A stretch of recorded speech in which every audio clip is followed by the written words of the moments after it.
peux pas cacher, les dîmes et les offrandes dans l'église font partie de ce qui peut nourrir et les pasteurs et les chantres et les musiciens de l'église.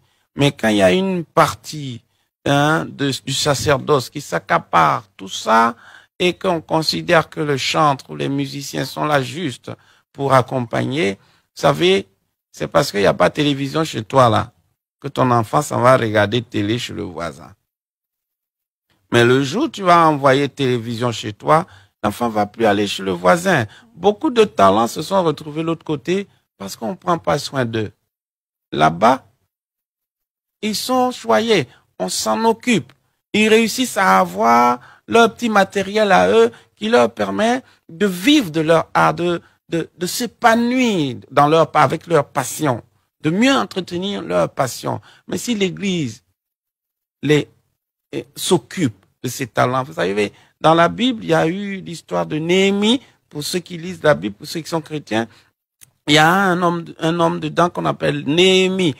Quand il lui fallait venir bâtir les murs de Jérusalem, il a voulu organiser un peu les Juifs et il a créé un système où il y avait les chantres, il y avait les prêtres et tout, et on demandait que le peuple envoie à manger la nourriture. Avant, il n'y avait pas l'argent véritable comme on connaît aujourd'hui.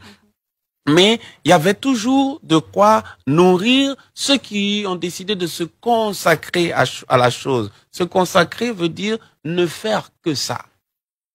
Pas autre chose, ne faire que ça. Et il est arrivé où la nourriture ne venait plus, les trucs ne venaient plus.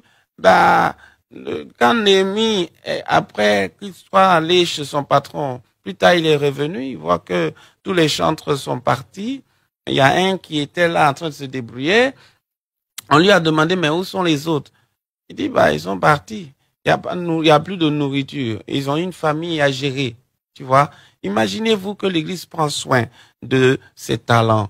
Si le chantre arrive à payer son loyer, si le chantre arrive à s'habiller, si le chantre n'est pas contraint à chaque fois, parce que vous savez, quand tu es stressé, tu peux pas composer. C'est vrai.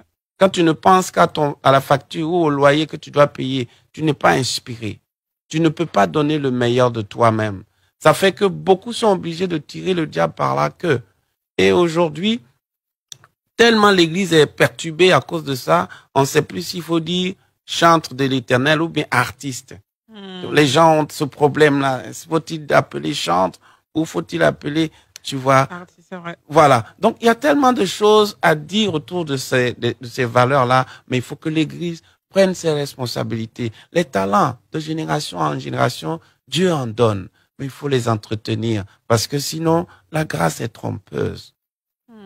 Une belle femme que tu as tout de suite, c'est une grâce. Mais si tu la maltraites, que tu n'en prends pas soin, faut pas te leurrer, elle va te tromper. Et ce sera pas sa faute. C'est ta faute parce que tu t'en occupes pas. Quelqu'un d'autre va s'en occuper.